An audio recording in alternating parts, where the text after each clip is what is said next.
Hey guys, this is the last episode of Israel Baseball Archives. I'm doing this with my very good friend. Can you tell us your name, how old you are, and where you're from? My name is Dallas DeFrancesco. I am 23 and I'm from Meriden, Connecticut. Nice. And what's your favorite pro baseball team? I am a die-hard New York Mets fan. They have been playing very, very poorly lately. It's been brutal to wake up at 2 a.m. with AJC and watch them, but it's always a pleasure to be with them, so it's been fun. Didn't they just get swept by the Marlins? I'm sorry. I had to ask. I'm sorry. Yeah, they didn't play well. Yeah, They it's didn't tough. play well. Is there more Yankee fans or Mets fans where you live? In Connecticut? Yeah. It's a straight three-way split. Mm-hmm. So I'm literally in central Connecticut. The closer you get to New Haven and further New York, you have more Yankees fans. Mm-hmm. The closer you go towards Hartford, up north, you have more Boston fans. And then like in this little area right in the middle, you have these like little outliers where you have Met fans just kind of chilling around. So yeah, I only have maybe 2 or 3 Met fan buddies back home. Really? Luckily, I've converted my best friend back home into a big Mets fan. So. Is that Ricky? Yep, Ricky. Nice. Yeah, absolutely. So he's a big Mets fan as well, and we watch the games just like we do together all the time. All right, that's awesome. It's pretty interesting. I was wondering how the split up was. Yeah. No, it's mostly Yankees, Red Sox, and then you throw a couple Mets in there for Nice. sure. All right, cool. What's your relation with the IAB? Are you a player, a coach, an umpire, all three, something else? In the IAB, I would probably say I'm a Swiss Army knife. I do a little bit of everything. I have coached, I have played, I have umpired, I have done maintenance on the field, I have done, what else have we done? We have done everything, you name it. We've done lessons, we've done just everything. So yeah, I would say first thing my job is at the IAB is to be a coach. And then I think my second job is a player, my third job is an umpire, my fourth job would probably be maintenance. Yeah, so you really are the epitome of a Swiss Army knife. I would say so, yeah. So it must be pretty important to the IAB. Do you have a little bit of everything with them? Yeah, I try and bring as much value as I can to them, and hopefully they recognize it. Yeah, I'm sure they do. What team do you play for, by the way? Right now, I play for the Renata Raiders in the Premier League for Israel Association of Baseball. It's been fun. Mm-hmm. It's been a different type of baseball culture, but it's been a baseball culture, and even it's just crazy that even all the way here in Israel, there still is that time where you can play baseball and it feels like you're part of a baseball team again, which is amazing. It's awesome. Yeah, who would have thought baseball in Israel? Yeah, it's crazy. Yeah. How did you get into baseball? Ooh, how did I get into baseball? I remember just seeing pictures when I was younger of me always having like a bat in my hand. And I remember just one particular moment when I was young. I remember I came home. It was the Yankees versus Mets in the World Series, 2000. And this guy, Mike Piazza, was up to bat.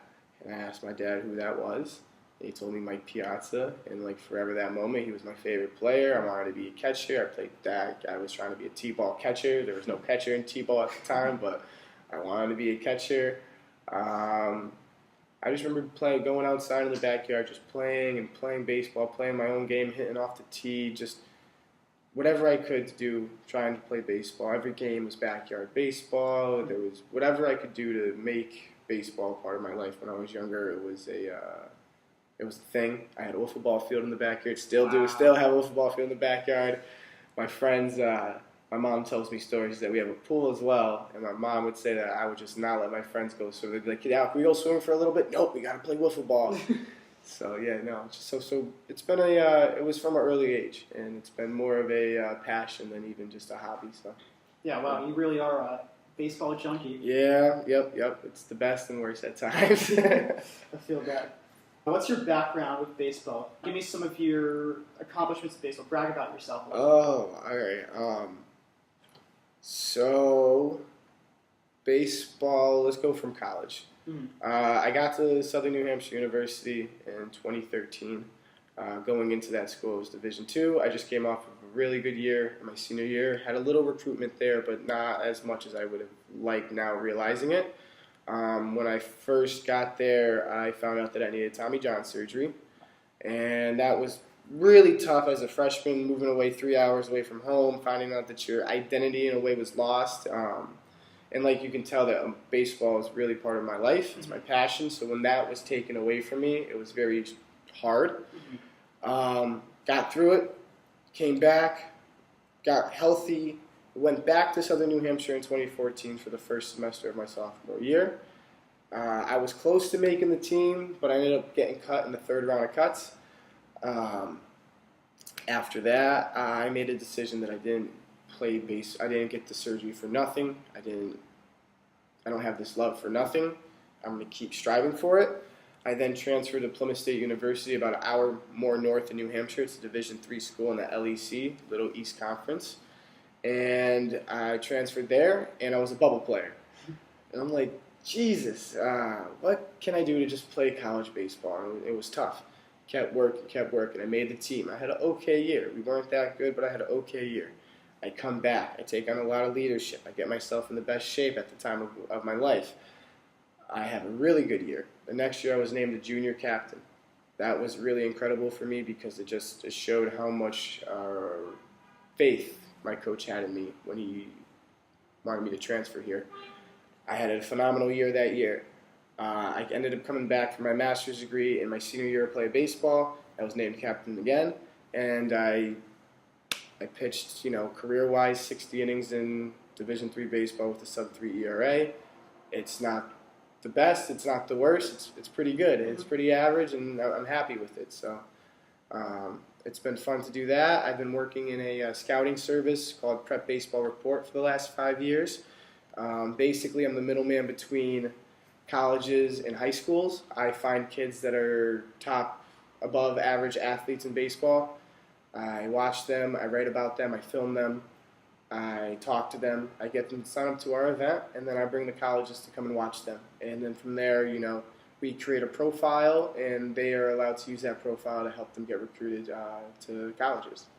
So it's a really cool thing. I've been around that, and now I've been coaching national teams in Israel for the last 6 months, and it's been an absolute amazing journey. Wow, so you've had quite the baseball career trajectory. I made my decision when I was younger, when I was 18, that I said I want to go for this dream. I want to work around baseball for the rest of my life. That's what the majors were kind of intended at, the sport management major, the general management major. Those were both with the idea of being part of an MLB organization, running my own baseball company, or being some type of sports coordinator. So yeah, for sure. There's definitely a lot to unpack there. So let's start out. What was it like playing on a college team for 4 years?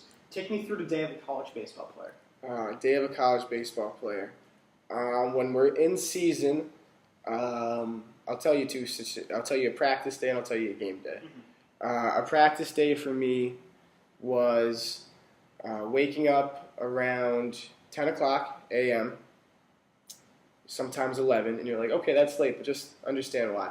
You wake up around 10 a.m., 11 a.m., you go to your first class because we're told to do classes later in the afternoon, and you'll understand why. So about from 11 to 5 is more class time. You get some lunch in there. From 5:30 to about 6:30, 7 o'clock, there's study hall. 7 to 8 o'clock, there's a lift. And then we practice from 9 to 12, 1 a.m. At night. Yep, you heard that right. We would practice at 9 p.m., sometimes 10 p.m. until 12 a.m., 1 a.m. And that's why we would have scheduled classes later in the day so we could get a good amount of sleep and we weren't always tired and we were still healthy. So, yeah, it's very routine. You have to make sure you're dedicated. You have to be smart about your decisions because you just don't hold this character for yourself. You are now representing the university, the baseball team of the university, all your teammates, yourself, your family, the people who helped you get here. So once you commit to this college, this being a student athlete, it's a commitment for sure. Game day, waking up early morning, 6 a.m., 7 a.m., you get to the locker room, you hop onto the bus, you take a long bus ride to the field, you get there, you have some BP, you do some toss, just get yourself ready to rock. You play 3-4 hours, you get back on the bus, you go back home, you're absolutely exhausted. You wake up the next day, you go to class, you go to lift, you go to study hall, you go to practice. Your body takes a wear and tear, but if you train the right way and you take care of your body, you can get through it. A D3 program, you usually play 40 games in a matter of 2 months.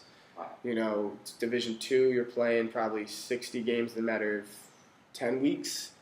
And then Division I, you're probably playing like close to like a 60, 65, 70 game schedule, I believe, in a matter of like 3 months if you get to the tournament and all that stuff. Mm-hmm. So it's a lot of baseball very quickly, long days, long hours.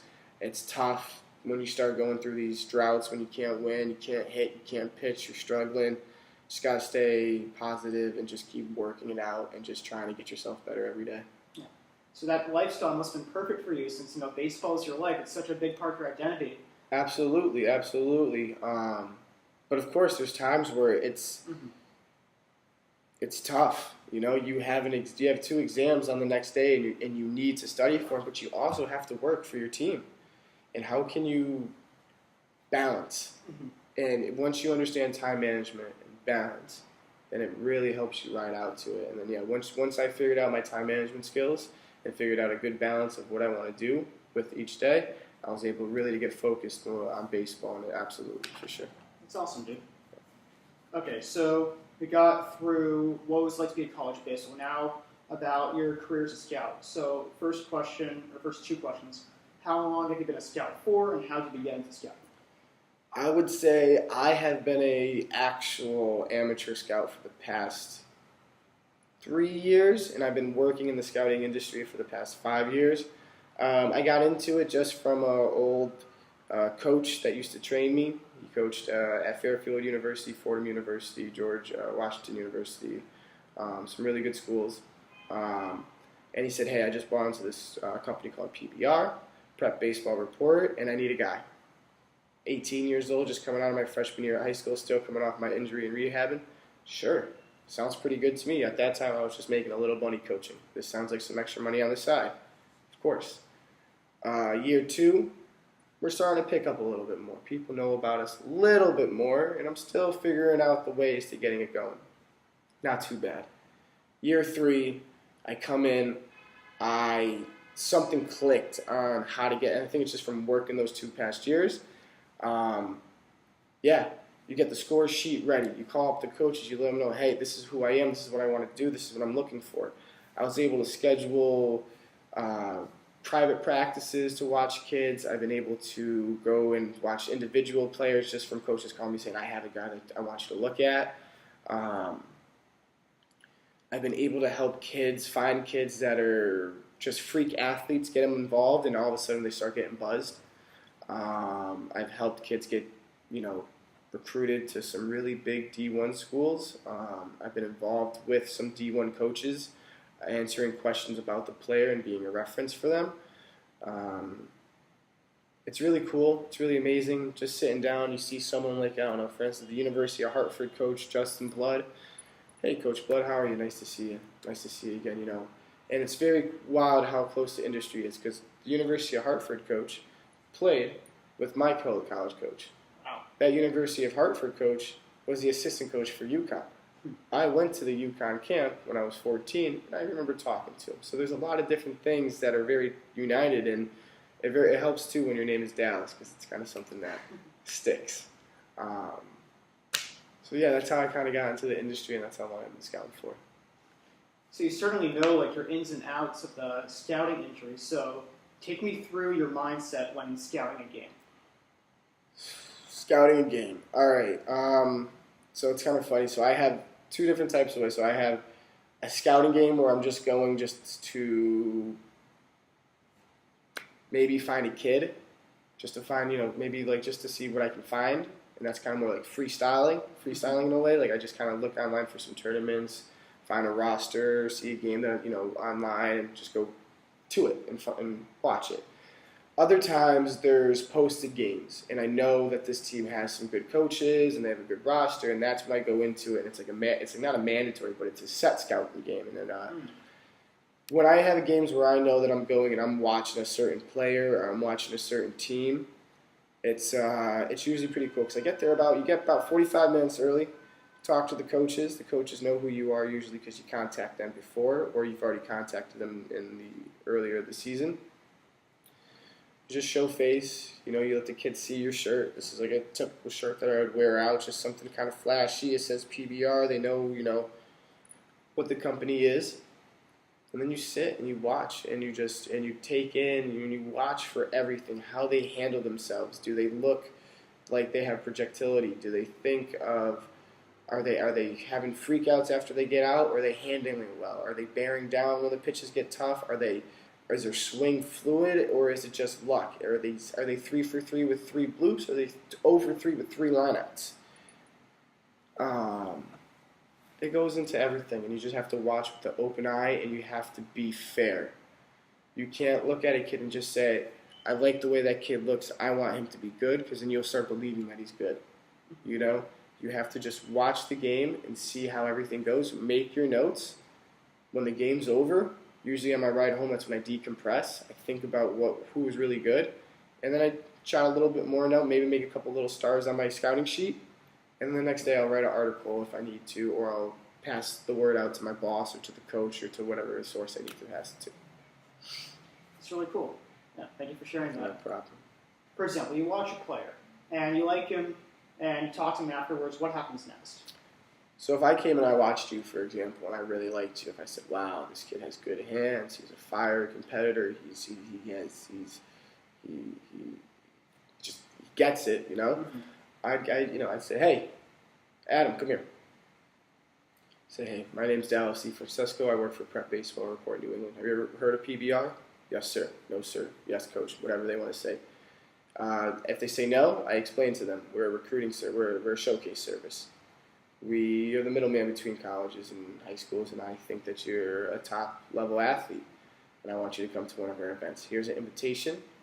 Take a look at it. Show mom and dad. Let me get your phone number, your contact info. I'm going to reach out to you tomorrow. Please check your email. Even if you can't make it and you don't want to, let me know.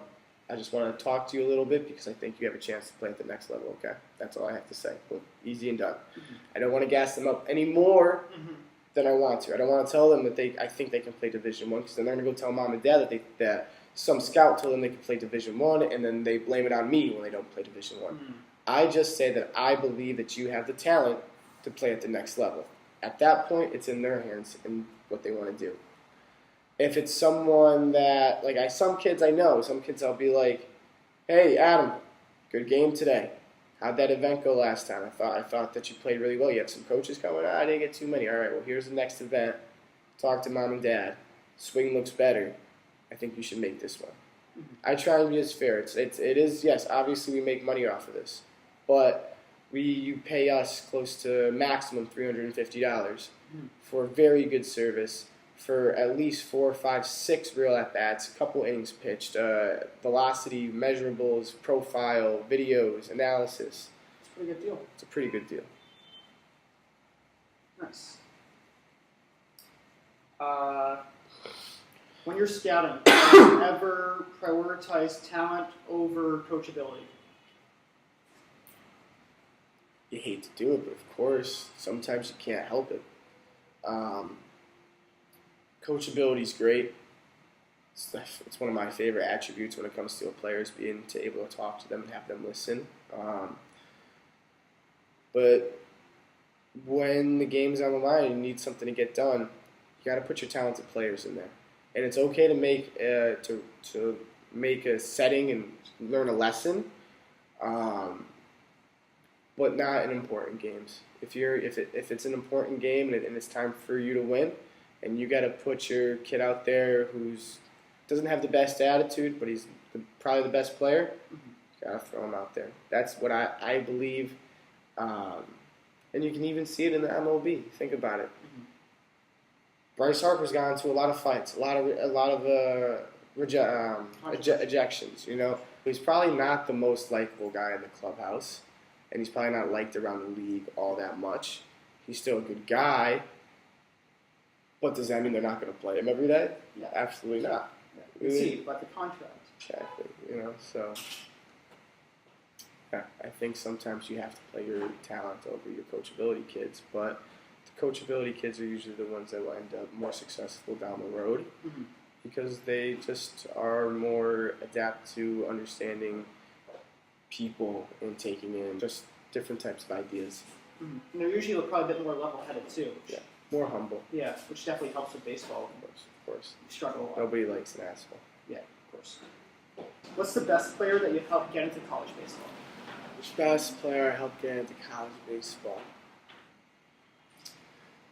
So there's two kids. This kid Carson Coon. He's from Meriden, Connecticut. I coached him when he was maybe 15. Big, 6'2", loose and lanky type of pitcher. I'll use the Dennis Sealy quote here. A lot of pitchability. And I was able to teach him a nice changeup that got him to the next level in high school. He was a freshman at the time. He was actually pitching varsity that next year off of that changeup. And he actually goes to Manhattan University right now. Pitches for them, D1 school. And, before I actually moved to Israel, he let me know that, I was one of the most inspiring coaches for his time. And, I really helped him with his pitching. Even though it was just for one summer season, that's how coaches are when you're younger. When you buy into a coach, it really helps you get to the next level. Especially when they're the right person and you trust them. It's a really cool relationship. So, and then I have my boy Jeff LaRosa. He's going to Old Dominion. I found him when he was 15, scouting for one of my first games ever, actually, for PBR. A year later, I went to watch him again, and I had to get him to our future games. Future games, Connecticut, PBR, Gala. He just showed out that last week when we were in future games, and I had Penn State telling me that they wanted to offer him. I had Virginia University calling me up asking about him. I had Elon University calling me up about him. It was pretty cool to have these kids that I saw for the first time that I told my boss, like, hey, we have to get this kid out here getting these major looks. So, yeah, it's pretty amazing. Yeah, it's so cool that you're part of it, and it's also really cool that, especially the first guy, you really had such an influence on him. It must feel so good as a scout. Yeah, it's part of the reason why I do what I do right now. Let's move on to a bit of a different topic, the IAB. Okay. What do you like about it? Israel Association of Baseball. I like that it brings baseball to Israel. That I believe that baseball is a phenomenal sport. It might not be the best sport to watch. It might not be the most exciting game to be around. But when playing the game and watching these kids catch a ball for the first time, hit the ball for the first time, just get dirty, it just brings a smile to my face. It brings one to my heart. And that's what the IAB really does, is that it really like how it brings baseball over to Israel in a good way. I think there's some ways that we could teach kids here, develop kids better here in Israel, but for what we have right now, it's pretty damn good. It's awesome. Yeah, so it's good to hear that it's already pretty solid, but what can be improved about that? We need more coaches that know what they're talking about. We need coaches that actually have a passion and actually want to be here. And with that you need to hire. Right now there are 4 hired coaches that make money. It's not a lot. 5 that actually make more than just a little bit here and there. You think about it, 5 coaches for 800 kids. That's tough. Yeah, definitely. That is pretty tough. Definitely could use more coaches like you, for example. Yep, absolutely. So Israel baseball, most people probably wouldn't even think that Israel would have baseball team, baseball organization. How can we, people like you and me, do a better job of making people more interested in Israeli baseball? It's tough. It's not really a thing that you can go back to America and say, let's watch this IBL game or PL game. It's just not something we're going to do when we get home. But what we can do is that we can tell people about our experience, and tell people about our story, and tell people about what we did out here in Israel, show them the content, and let them just get familiar with it. And if they become familiar with it, they'll pass it on. They'll say, yeah, I had a friend that worked for baseball in Israel. And it's actually, they'll go Google it and they'll find the website and they'll look at it for something. And I mean, I think single-handedly when we're on the street walking around and people have asked us about what we have on, I think we've at least talked to 50 different people about, yeah, this is baseball. Yeah, there's baseball in Israel. Yeah, you didn't believe it? Oh my gosh. I bet those 50 people have told at least one other person that there's baseball in Israel. Did you know baseball in Israel? Oh, where? Oh, this guy said I saw him with a bat and glove, and So we gotta just share our story, let them know, Yeah, just talk it up, keep it simple, start small. Absolutely. That's the way to do it. All right, so last question. I've kept you here for a while, but do you think if there was more widespread information about professional baseball, like MLB in Israel, do you think more people would be interested? I think if we could get one MLB player that's an Israeli or has some really Jewish blood that really loves Israel and actually would come over, be part of the culture here, come, spend a couple weeks in the winter and play in the fall PL games and just be the man and kind of grow it, then I think it would definitely bring more love to baseball in Israel. But for now, I think our number one thing is that we have to compete in the World Baseball Classic, or compete in the Olympics coming up in 2020. I understand that some people have mixed feelings about the recruiting process that has happened for the Olympics in 2020. But overall, I think that's the way to get more publicity is that you get this team, plays well, they make it, Israel buys into them. American Israelis buy into them. American Jews buy into them. All these different Jews buy into this team of Israel baseball. And then it starts blowing. And the fact is that we need more money. We need donors. So if this American team of Israelis play well, I have a feeling that there would be a lot more money coming for the IAB from America than Israel would be given to the IAB. Definitely, that sounds very logical. All right, well, that was my last question. Thank you for your time, Dallas.